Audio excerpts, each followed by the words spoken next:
Privacy is important, but it cannot come at the extent of usability.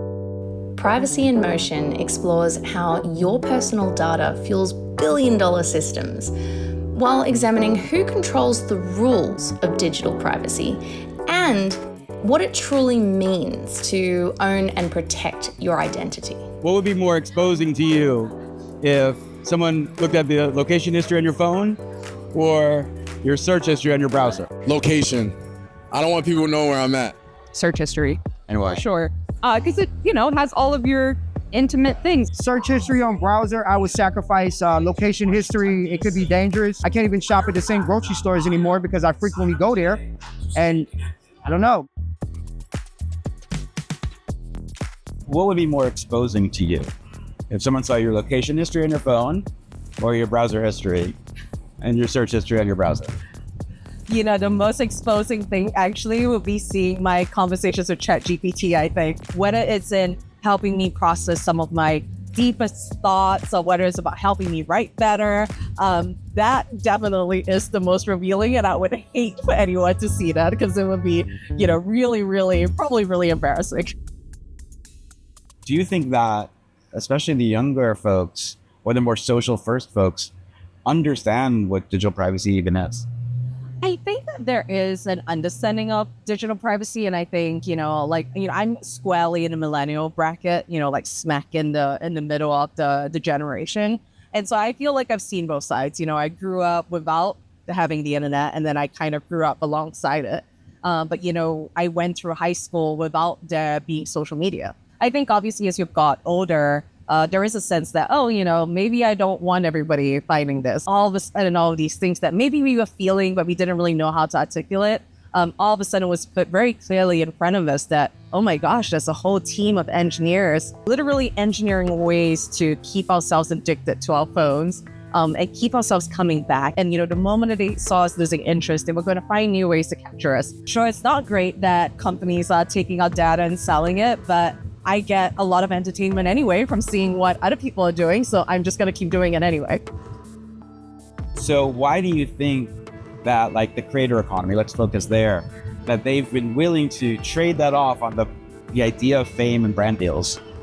People at the end of the day, I think creators, they're motivated by a bunch of different things. And I think a lot of the times, and what we're doing in crypto, obviously, I think a big part of the narrative there, which is what we've been seeing with these new on-chain social apps, whether it's Zora or Farcaster or the new Base app, I think a lot of the underlying messaging is that come here and be rewarded for what you're posting. Come here, create and earn, right? And I can say that is true. I have made way more money off of Farcaster, off of posting on Base, off of posting on Zora, even if it's 1 out of 100 posts that actually made me something, it's still more money that I made out of Instagram because I've made zero. I made a grand total of zero from Instagram and Twitter, right? $1. Yeah, not one. So even if I made $10, it's still an improvement. I also think to myself, if I were to post a video on Instagram and that went viral, given the scale of that platform, and that got 1 million views or 1 million likes, I probably would value that more than $200, right? So I think it's not always a straightforward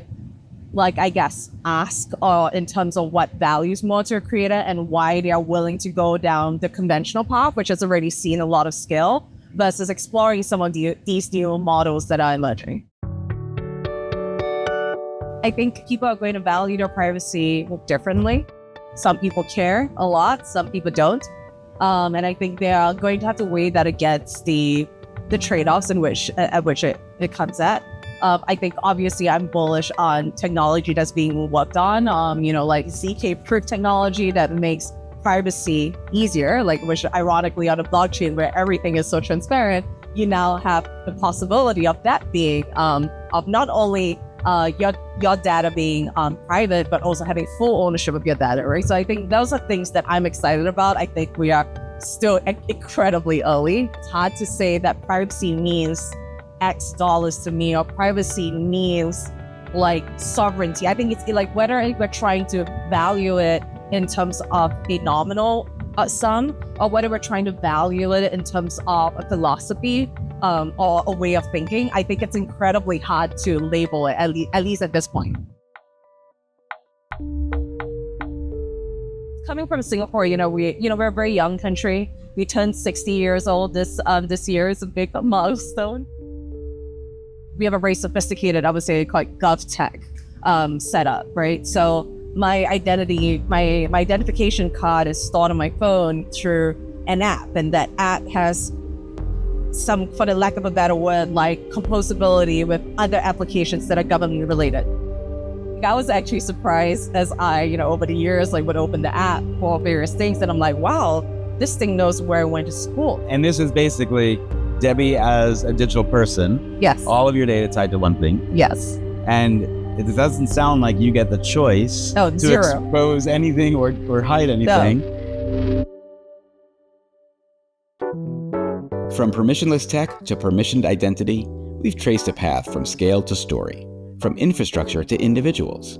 The revolution won't be surveilled, but it will be personal. Next up on the privacy train is Singapore. Come along for the ride. All right, well, I'm going to expose that we are about out of gas. Yeah. Okay. So we're going to fill this up, Yeah. and then we'll finish the conversation. Definitely gets points for being the coolest interview that I've ever done.